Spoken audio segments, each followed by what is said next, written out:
हट जाइए पूरे, अब बैठो।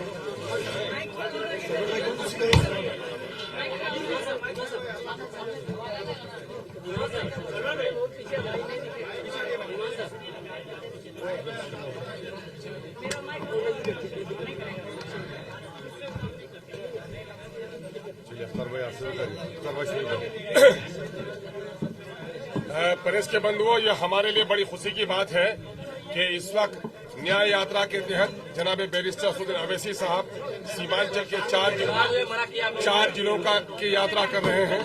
ये कारवान इंसाफ है, मुख्तलिफ किस्म के। भाई रुक जाइए ना आप लोग, हटिए, आप लोग पूरे हट जाइए, हटिए पूरे, न्याय नहीं करेंगे। मुफ्ती साहब चलिए, हट जाइए आप लोग, चलिए पीछे चढ़िए, पीछे जाइए भाई। अपने लीडर को जो ऑनर नहीं करता वो कॉल करिए, अपने चलिए हटिए, हट जाइए, पीछे हटिए।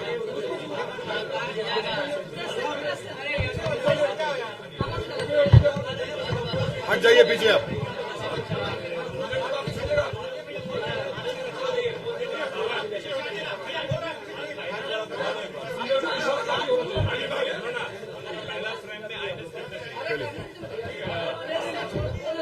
हाँ सिंह जी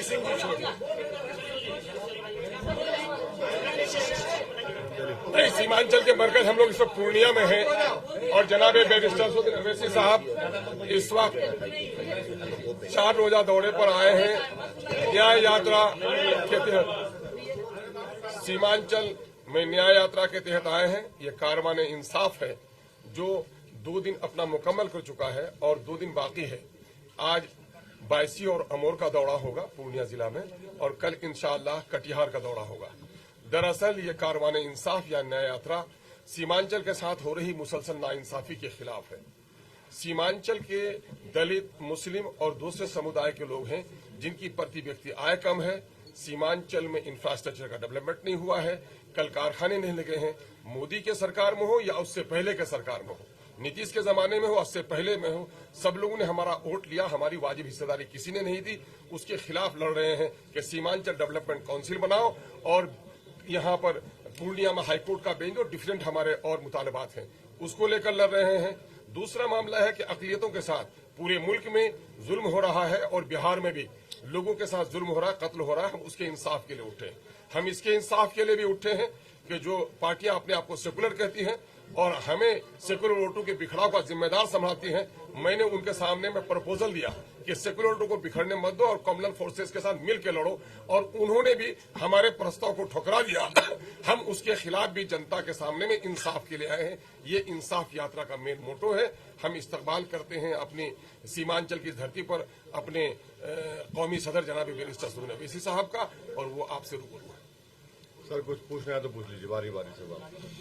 आराम से आराम से आराम से। आपने जो महाराष्ट्र को खत लिखा था, तेजस्वी यादव को आपने खत लिखा था 6 सीटों के दे देते हुए हमें गठबंधन में शामिल करें, उसकी परिणति कहां तक पहुंची? देखिए, उसका बैकग्राउंड ये है कि बिहार के जो अपॉलिटिकल कई लोग हैं जो ये गलतफहमी का शिकार थे कि असदुद्दीन ओवैसी अलायंस नहीं चाहता है। पर्सनली मुझ पर एलिगेशन लगाया गया था, तो हमने अख्तर भाई से कहा कि ये लोग ऐसा कह रहे हैं तो आप उनसे ही लिखवा लीजिए, क्या लिख कर देना। तो बोले कि आप लेटर लिख दीजिए। हम बोले ठीक है, लिखते हैं लालू जी को। फिर उसके बाद लेटर लिख दिए। फिर बाद में उनके फर्जन ने कहा कि हमको नहीं मिला। हमको ताज्जुब हुआ क्योंकि पार्टी के फाउंडर वो हैं। हमने कहा ठीक है, उनको भी लिख दीजिए। उनको लिख दिए। तो ये तो मैसेज जा चुका है कि जो हम पे इल्जाम लगाते थे कि हम अलायंस नहीं चाहते या बातचीत नहीं करते, तो हमने कर दिया है। अब इनके ऊपर है मुनस्सिर, वो अपनी पार्टी का फैसला वो लेंगे, हम अपनी पार्टी का फैसला हम लेंगे। क्या कारण सर बहादुरगंज में आपने कहा एक के बाद ऐसा नहीं होगा। आपका एक बयान आया था कि जो आप दोस्ती के लिए बढ़ सकते हैं, ये वादा भी पहुंच सकते हैं। हाँ, तो बिल्कुल, जब दोस्ती का हाथ अख्तर उल ईमान ने आगे बढ़ाया है, अगर आप उसको कमजोरी की निशानी समझेंगे तो हमको तो हम पॉलिटिकल पार्टी के चुनाव लड़ना पड़ेगा। जब चुनाव लड़ेंगे तो जीतने के लिए लड़ेंगे। हर पार्टी जीतने के लिए लड़ती है ना, दोस्ताना मुकाबला तो नहीं होता। तो मुकाबला होगा, जमहूरियत है। तो हम तो जीतने के लिए मुकाबला क्या करेंगे। कारण लग रहा है आपके मोहब्बत को कबूल नहीं कर रहे हैं तेजस्वी अरे यादव? भाई देखिए, मोहब्बत जो होती है ना, वो नौजवान लड़के लड़की में पिक्चरों में अच्छा लगता है। सियासत में एक तरफा मोहब्बत नहीं हो सकती है, तो नहीं होगी, होगी तो होगी।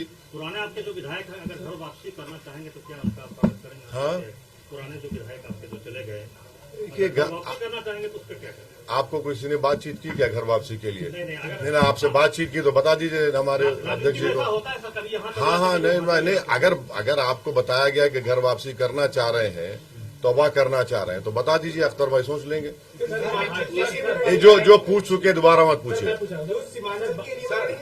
बिहार के अंदर चुनाव लड़ेंगे। अब देखिए, जब लिस्ट आएगी तो इंशाल्लाह आपको पता चल जाएगा। चुनाव तो लड़ेंगे। सचिन पायलट का एक मिनट, हाँ, सचिन पायलट का बयान आया है कि असदुद्दीन अवैसी को गठबंधन में लेना चाहिए, इसको आप कैसे देख रहे हैं? देखिए, जनाब सचिन पायलट साहब ने बात कही है तो हम उनका शुक्रिया अदा करते हैं, मगर वो कितना इन्फ्लुएंशियल है, कितना कर सकेंगे नहीं मालूम। मगर आप तमाम की इत्तला के लिए, जब वाइस प्रेसिडेंट ऑफ इंडिया का इलेक्शन हो रहा था, मेरा तो एक ही वोट था।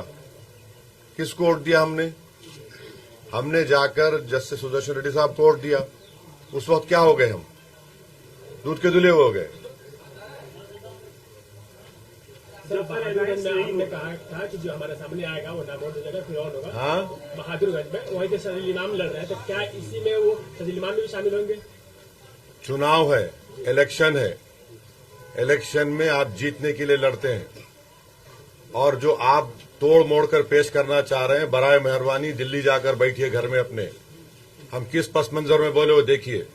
क्या बोले हम? जो हमारी पार्टी से भाग गया, किसके पास भागा वो देख लीजिए। सर ओबीसी साहब आप अकेले चुनाव सीमांचल में लड़ेंगे या अलायंस के साथ? अभी तो बहुत कुछ होना बाकी है, अभी खेल बाकी है।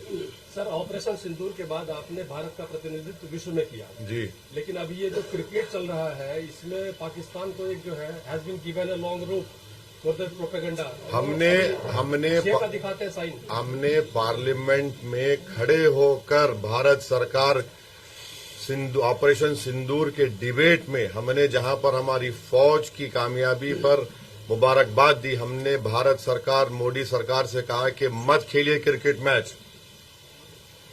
सिर्फ ठहरिए, क्यों मत खेलिए? क्योंकि मोदी जी बहैसियत प्रधानमंत्री ने कहा कि पानी और खून एक साथ नहीं बह सकता, बातचीत और आतंकवाद एक साथ नहीं हो सकता। हमने पार्लियामेंट में खड़े होकर कहा कि आपका जमीर मर चुका है क्या? आप कैसा क्रिकेट मैच खेलेंगे उनके साथ? अगर हम ये एशिया कप नहीं खेलते या क्रिकेट मैच नहीं खेलते तो कोई आसमान तो सर से गिरने वाला नहीं है।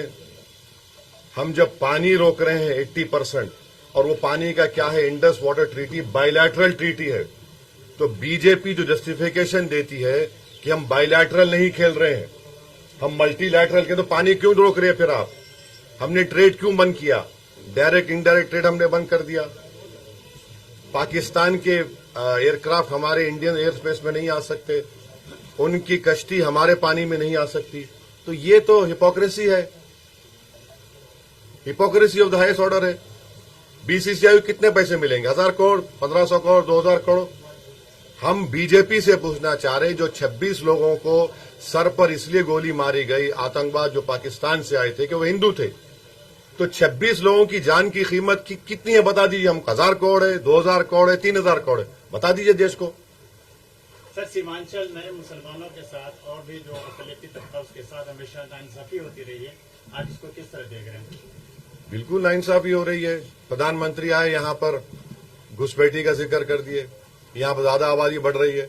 हम प्रधानमंत्री से एक रिक्वेस्ट करेंगे बड़े ही ह्यूमिलिटी के साथ कि जो आपकी मुंह बोली बहन बांग्लादेश से दिल्ली में आकर बैठी हुई है, उसको सीमांचल लाइए। हम प्रधानमंत्री को बताते हैं कहां जाता रास्ता बांग्लादेश का, वहां जाकर छोड़ दीजिए। और प्रधानमंत्री जो है, आप जाकर देखिए बॉर्डर का इलाका जो है, आप वहां पर खड़े रहकर देखिए। बांग्लादेश का दिखता इलाका जहां पर चीन एयर स्ट्रिप बना रहा है, उसकी बात ही नहीं करते प्रधानमंत्री। पड़ोस नेपाल में पूरा तख्ता पलट दिया गया, उसकी बात ही नहीं करते। कैसे हो गया? हमारे पड़ोस में 2 रेवोल्यूशंस आ गए, हमको पता ही नहीं है। मगर प्रधानमंत्री को लगता है कि यहां पर सीमांचल में घुसपैठी आ रहे हैं। 65 लाख नाम इलेक्शन कमीशन में जो भी रीजन था निकाल दिए। कौन सा घुसपैठी निकला उस बताओ। तो ये सीमांचल की जनता को बदनाम करने की एक साजिश है। हम इसका कंडेम करते हैं और सीमांचल की जनता ये जो तोहमत लगाई जा रही है उसका जवाब इस चुनाव में देगी बीजेपी। असद साहब कल काकोरी यानी लखनऊ में जो है अभी आप बिहार की बात करिए। अभी चल आप खत्म कर रहे हैं भाई। आखिरी 2 सवाल है, आखिरी 2 सवाल अब जाना है हमको। अब आप पूछ चुके, दोबारा मत पूछिए। हाँ, आइलम मोहब्बत की जगह पे एक आइलम महादेव संगठन, हिंदू संगठन बनाया है, हाँ, क्या कहेंगे? बहुत अच्छा है। आपका नाम क्या है सर? स्मिथ। हाँ, स्मिथ नाम हुआ। आई लव स्मिथ में करूंगा। इसमें कौन सा एंटी नेशनल बात है? इसमें कौन सा वायलेंस का प्रमोशन का बात है? जब लफ्ज लव आ रहा है तो उसमें आपको तकलीफ क्यों हो रही है? इसका मतलब आप लव के खिलाफ हैं, आप मोहब्बत को मानते ही नहीं है। वो मुगल आजम का एक गाना था, जिंदाबाद जिंदाबाद मोहब्बत जिंदाबाद, दोबारा प्ले करना पड़ेगा इन लोगों के लिए। देखिए एक बात प्लीज समझिए, आर्टिकल 25 संविधान में क्या है? Freedom of religion. अगर मैं जिसमें मुझे मोहब्बत है और मुसलमान उस वक्त तक मुसलमान नहीं होता जब तक कि वो प्रॉफिट मोहम्मद को अल्लाह का आखिरी नबी रसूल ना माने, और उस वक्त तक उसका ईमान मुकम्मल नहीं होता जब तक कि वो दुनिया में तमाम चीजें ज्यादा प्रॉफिट मोहम्मद को चाहे। ये संघ परिवार और आरएसएस बीजेपी के लोग कभी सोच भी रहे हैं कि भारत में 18-19 करोड़ मुसलमान रहते हैं, जो सब कॉन्टिनेंट हो या एशिया में सबसे ज्यादा यहां पर रहते हैं। आप क्या मैसेज दे रहे हैं दुनिया को? क्यों ऐसा कर रहे हैं भारत के बारे में आप लोग? अरे सोचो थोड़ी देर के लिए।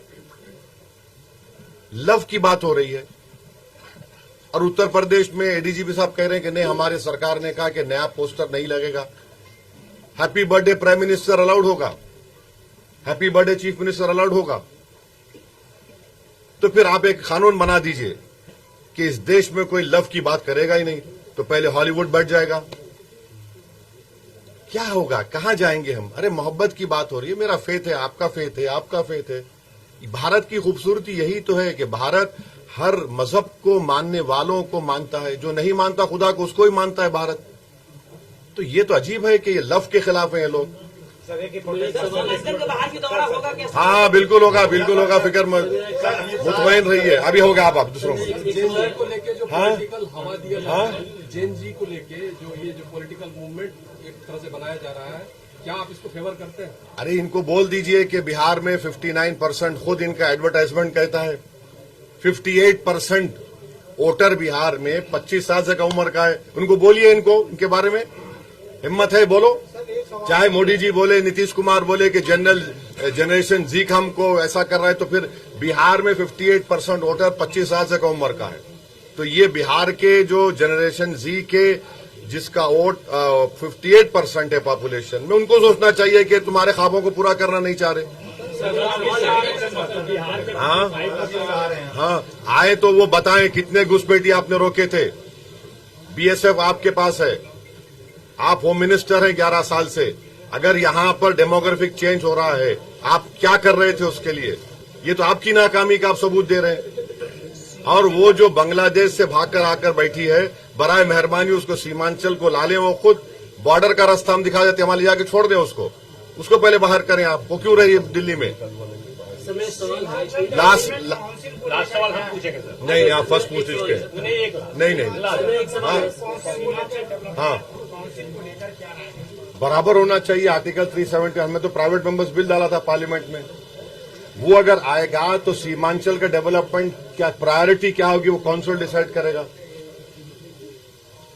क्या यहां पर आपका मखना का क्या रेट मिल रहा है बताइए? यहां पर मकाई का मामला क्या रेट मिल रहा है बताइए? एम्स क्यों नहीं आता यहां पर? गाया में जो इंडस्ट्रियल पॉलिसी यहां पर क्यों नहीं आती? एक बेंच खोलिए हाईकोर्ट का यहां पर। तो दिल्ली से फ्लाइट अरे एक बिल्कुल नहीं है, अहमदाबाद की हो गई। अब ये बताइए कि एएमयू का एक छोटा सा दो कोर्सेज का, उसको भी आप बंद करना चाहते हैं। पानी आता है, जमीन कट जाती है। हम खुद चश्मदीद गवाह हैं, हम देख चुके हैं। अख्तर भाई से हम जाके रिलीफ बांटे थे एक बार। पुल नहीं है, पुल बनता है तो नदी में धंस जाता है। ये इश्यूज है सीमांचल के। चलिए, thank you sir, thank you. नहीं बस थैंक यू, ज्यादा थैंक यू सर, बहुत शुक्रिया। हुजूर, हुजूर, प्लीज लो। सर